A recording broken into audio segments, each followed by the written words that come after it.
Bienvenue à tous dans cette nouvelle vidéo. On se retrouve pour la première analyse de ce 30 août 2022 sur les Pokémon de la 7e génération. Et du coup, on va attaquer globalement les légendaires, enfin la suite des légendaires tout du moins, puisqu'on a fait toutes les ultras chimères. Donc là, on va attaquer les derniers légendaires et fabuleux également. Il y a aussi d'autres ultras chimères qui ont été apportés après. Juste pour savoir, enfin si vous ne savez pas, après Soleil et Lune, du coup il y a eu Ultra Soleil et Ultra Lune, et Ultra Soleil et Ultra Lune ont apporté des Pokémon supplémentaires. Mais du coup, dans les légendaires, il nous en reste un à faire qui n'est autre que Necrozma. Alors Necrozma, ça va être pas un seul Pokémon d'analyser, mais en fait plusieurs dans la même vidéo, puisque Necrozma, dans Pokémon Ultra Soleil et Ultra Lune, il a eu un changement. Au départ, c'est un Pokémon légendaire que tu captures dans une zone séparée, un peu à la Kyurem finalement de la 5e génération. C'est vrai que c'est un Pokémon qui a pas d'histoire en fait finalement, qui est pas intégré directement dans un scénario et que tu captures plus tard, un petit peu à l'instar de Mewtwo en première génération que tu captures dans la caverne azurée quand tu as complété tout le Pokédex en général, mais du coup c'est pas un scénario qui te dit ah bah il y a l'histoire et puis ensuite tu dois capturer tel Pokémon, comme c'est le cas dans notamment dans le Pokémon noir et blanc avec Zekrom ou Reshiram, voilà c'est l'exemple qui me venait. Et du coup, Necrozma, il a obtenu deux nouvelles formes en 7e génération dans Pokémon Ultra Soleil et Ultra Lune, donc la suite, où en gros c'est une forme fusionnée avec soit Lunala, soit Solgaleo, qui est donc le duo de Pokémon légendaires de la 7e génération. Et du coup, à chaque fois, ça lui donne une autre forme. Vous voyez, ça c'est Necrozma normal, et s'il fusionne avec Lunala, ce sera Necrozma Aile de l'Aurore, et si c'est avec Solgaleo, c'est Necrozma Crinière du couchant. Et le fait de fusionner ça change les statistiques, et surtout ça cumule, je crois, le move pool. Ça veut dire qu'il y a le move pool de Solgaleo avec le move pool de Necrozma, et à côté, donc du coup vous aurez compris, le move pool de Lunala avec le move pool de Necrozma. Alors du coup, ça va être une analyse assez longue, un peu plus longue que d'habitude, mais voilà, bon, en général les vidéos ça dépend lesquelles, mais parfois elles sont un peu plus longues, parfois elles sont un peu plus courtes, ça dépend, mais on va prendre notre temps quand même parce que c'est important de bien analyser tout ça. Donc du coup on va commencer avec la forme de base de Necrozma. Alors Necrozma de base, qu'est-ce que c'est en combat, donc évidemment en stratégie? Alors, c'est un Pokémon qui a le type Psy pur. Alors, le type Psy, historiquement, en stratégie, c'est considéré comme un type assez moyen.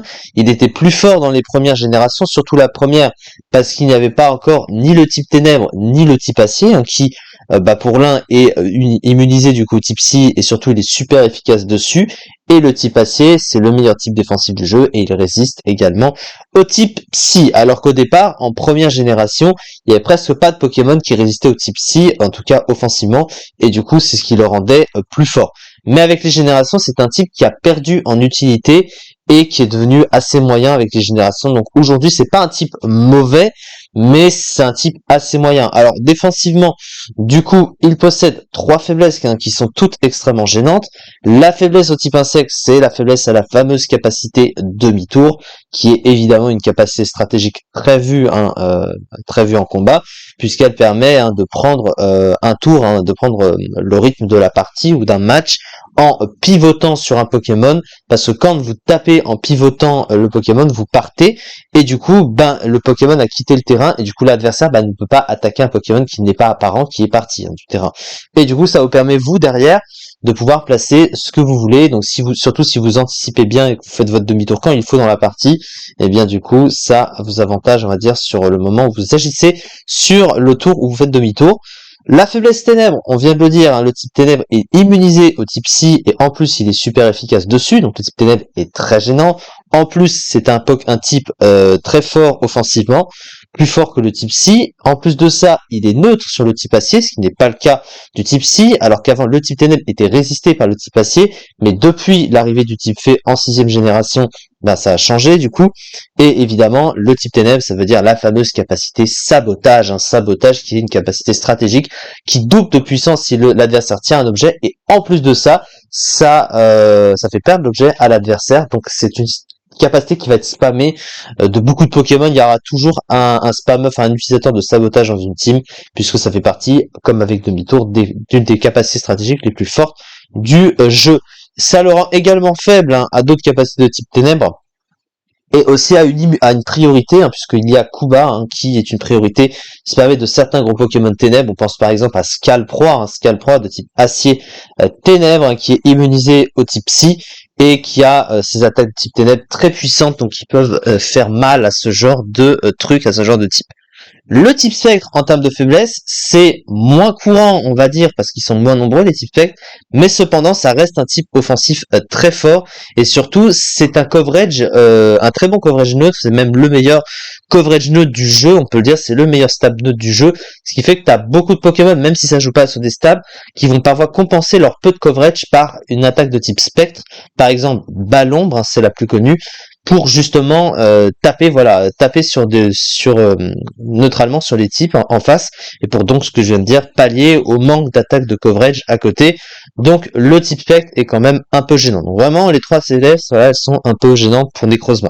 Sur le plan des résistances, il en a deux. La première, la résistance au type combat, c'est une bonne résistance et c'est un type super efficace sur le type acier. Donc quand tu l'as en résistance, ça c'est utile évidemment. Une résistance psy, c'est une résistance à son propre stade, donc bon, c'est pas vraiment très utile. Puis surtout, en général, si tu veux tanker une attaque de type psy, tu vas prendre un type ténèbres dans ta team et du coup tu vas anticiper l'attaque psy, surtout si c'est un monotype psy, hein, il va être forcément il va forcément utiliser offensivement principalement forcément son stat psy offensivement, et du coup si tu as ton type ténèbres très fort, tu sais que tu peux gérer le type psy offensivement. Sur le plan offensif, du coup, le Tipsy, c'est pas ouf, hein. Il a un coverage neutre néanmoins correct, hein, comme on peut le voir ici.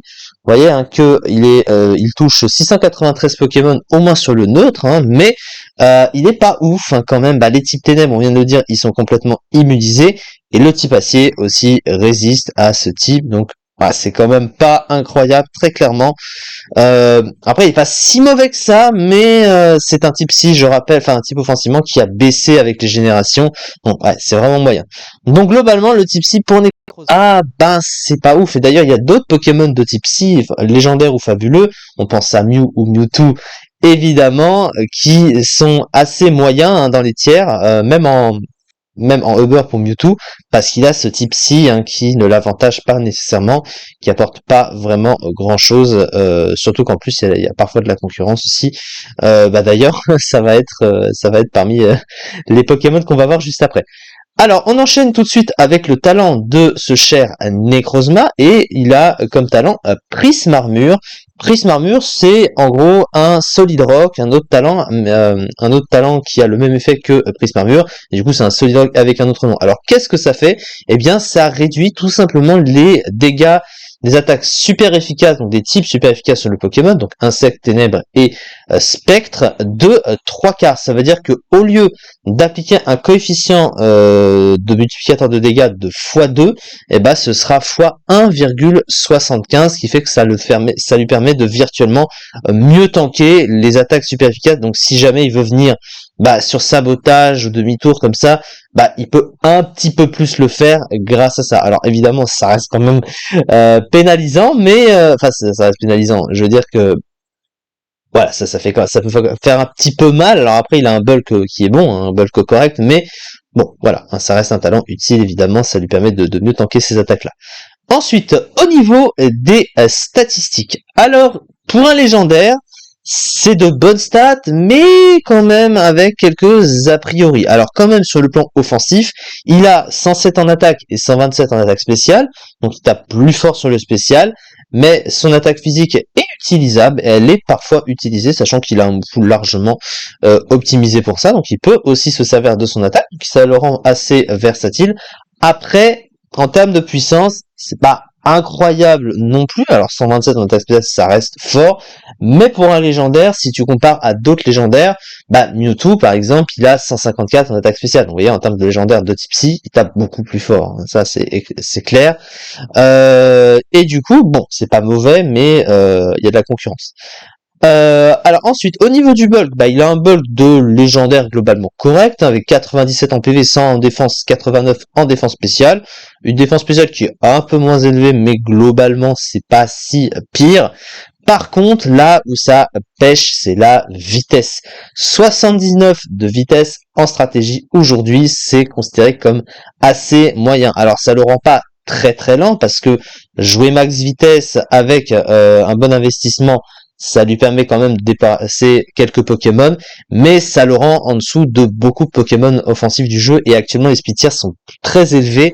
Il est en dessous déjà des bases 80, alors qu'on sait que les Pokémon en base 80 de vitesse sont pas incroyables, sont moyennes, c'est déjà pas ouf. Donc il est là en dessous. On pense à des Pokémon comme Gardevoir ou Togekiss, et déjà quand tu sais que t'es plus lent que ce genre de Pokémon, c'est problématique. Alors c'est vrai que on parle pas de Pokémon qui vont être, on va dire très très très efficaces par rapport à Necrozma, mais c'est des Pokémon qui sont très forts à côté, et du coup bah c'est quand même problématique. Et du coup bah à partir de là, bah tous les Pokémon qui sont au-dessus, hein, tous les Pokémon offensifs qui sont au-dessus, et ceux qui peuvent dépasser Necrozma avec un Scarf ou un investissement pour le dépasser, quand même 79 de vitesse, c'est vraiment le point noir de ses stats, clairement, surtout pour un légendaire d'ailleurs. Alors ensuite, au niveau de son move pool, alors j'ai pas parlé des formes fusionnées, mais je vais y revenir juste après, vous en faites pas. Là je pars uniquement sur Necrozma de base, hein, parce que c'est la vidéo porte sur Necrozma, les autres c'est en plus, hein, je fais juste un tout petit décalage parce que sinon j'aurais dû faire carrément 3 vidéos séparées sur chacune des formes, mais bon, on va pas faire ça, sinon c'est un petit peu trop.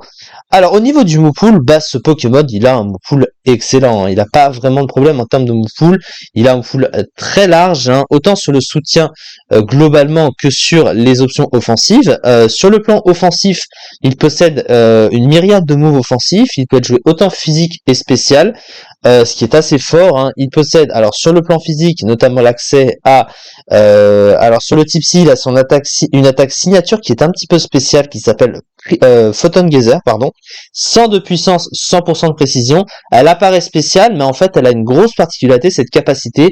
En gros, elle change de catégorie d'attaque. Elle est physique si jamais l'attaque est supérieure à l'attaque spéciale, et à l'inverse, si l'attaque spéciale est supérieure à l'attaque physique, eh bien elle deviendra spéciale en attaquant, ce qui peut lui faire une attaque physique physique de type psy, du coup stabée, qui est précise et qui tape plutôt fort. Alors elle peut pas être utilisée énormément de fois, elle a 5 points de puissance 8 avec les PP max, mais voilà. À côté, alors, qu'est-ce qu'il a bon, il a séisme, du coup, pour passer les Pokémon de type acier, notamment. Éboulement, donc il a accès au Edgequake. À côté, il a pas grand-chose sur le plan physique, mais voilà, hein, il a ces quelques trucs-là. Sur le plan spécial, il possède un peu plus de choses. Alors, il a évidemment les stats psy classiques, hein, psycho, choc psy.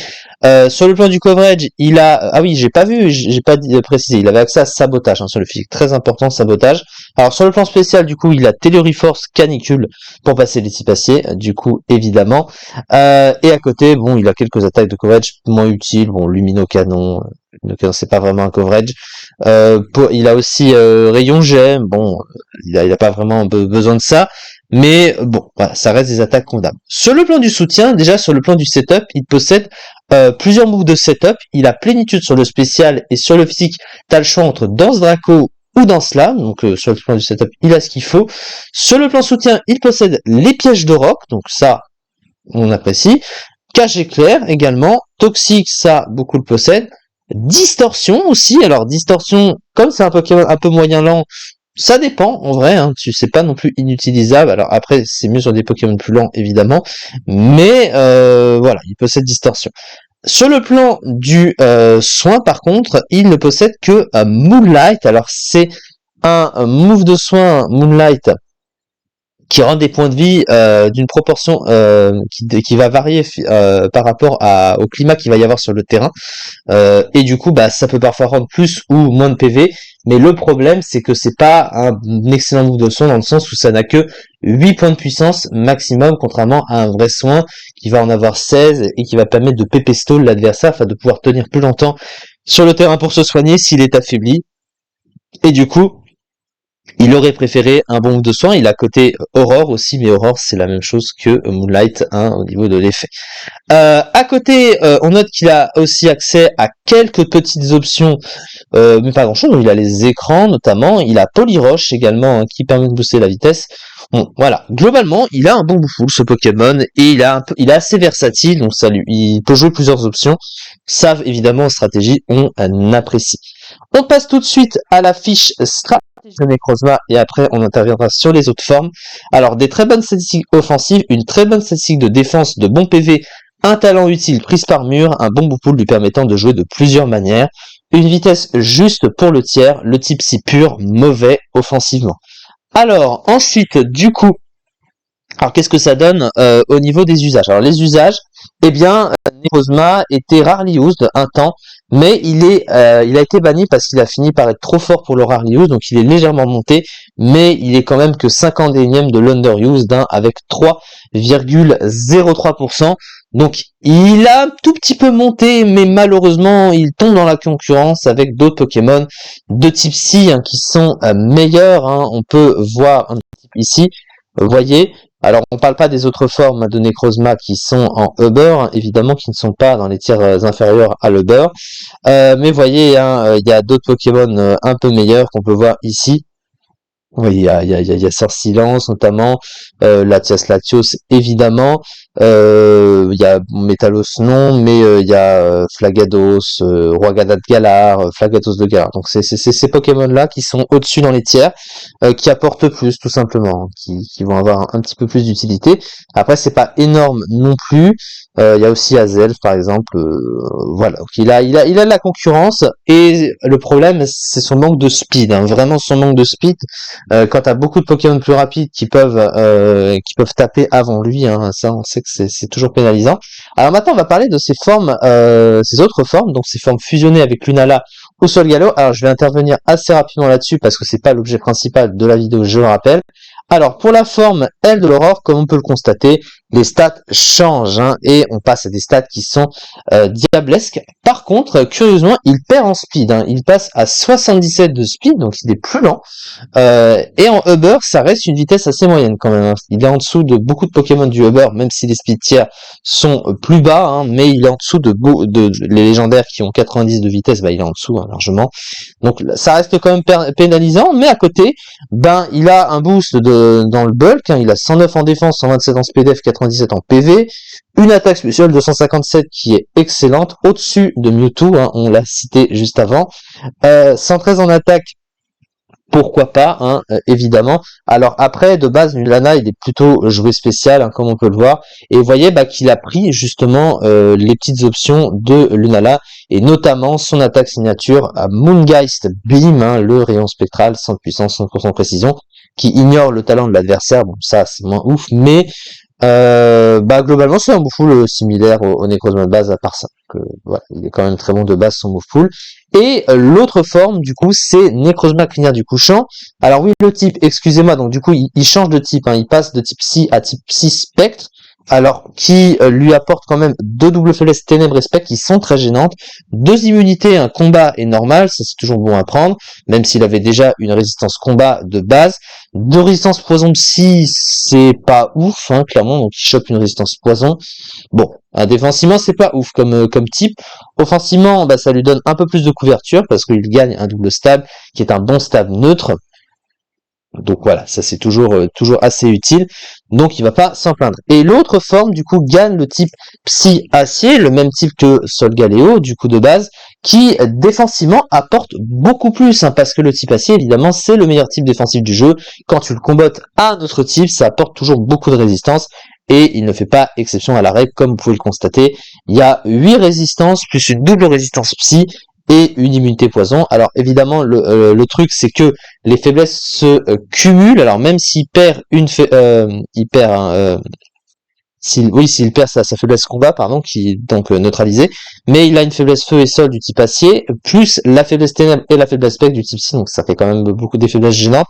mais il y a quand même beaucoup plus de résistance, donc finalement, Necrozma Crinière du Couchant est très bon comparé à Necrozma de base. Donc à ce niveau-là, c'est plutôt positif. Et au niveau des stats, en fait, c'est l'inverse par rapport à l'autre forme fusionnée, c'est-à-dire que les stats physiques et spéciales sont inversées, comme on peut le voir ici, mais comme lui, parce que Solgaleo de base est plus joué physique, la vitesse c'est toujours le même problème, il est un peu lent, mais il joue quand même, il y a toujours ce talent Prisme Armure qui ne change pas, qui permet de réduire les dégâts super efficaces, qui permet de jouer sur le bulk, sachant qu'il est meilleur, et derrière, il a un pool qui est bon, Necrozma Crinière du Couchant, c'est un des meilleurs Pokémon du jeu, avec la versatilité de Necrozma de base, donc c'est quand même, c'est fort à ce niveau-là. Alors, je n'ai pas mis, mais du coup, on va s'y rendre assez rapidement. Pour le Uber, du coup, c'est un Necrozma Crinière du Couchant qui est beurre, qui est mieux classé. Vous voyez, un des meilleurs Pokémon du jeu. Il est derrière Yveltal quand même. 71,99%, un chiffre excellent. Donc ce Pokémon est pratiquement tout le temps joué. C'est incroyable comme chiffre quand même. Et l'autre forme, alors du coup, on va le voir. Et donc 85e. Ah oui, la différence est incroyable. Je pensais pas. Mais vous voyez que la forme Crinière du Couchant est beaucoup meilleure, bien meilleure grâce à la force à la défensive du type acier, notamment, et le reste dont on a parlé. Voilà, donc la vidéo fut un petit peu plus longue que d'habitude. Je fais rarement des vidéos aussi longues, mais là, il y avait plus de choses à dire. Et je pense que, comme je vais prendre maintenant un peu plus de temps sur la suite des choses, sur la suite des vidéos, du coup, elles seront peut-être un peu plus longues aussi. Je ne sais pas. En tout cas, on va s'arrêter là pour cette vidéo. Il nous reste encore 2 analyses à faire pour cette vidéo. Et on aura bientôt fini avec cette génération. Sachant que je vais également faire les formes régionales d'Alola qui font partie de la 7e génération. Mais on n'y est pas. Ça sera dans les prochains jours. Merci beaucoup en tout cas de m'avoir suivi pour cette vidéo. Et à très vite pour la suite.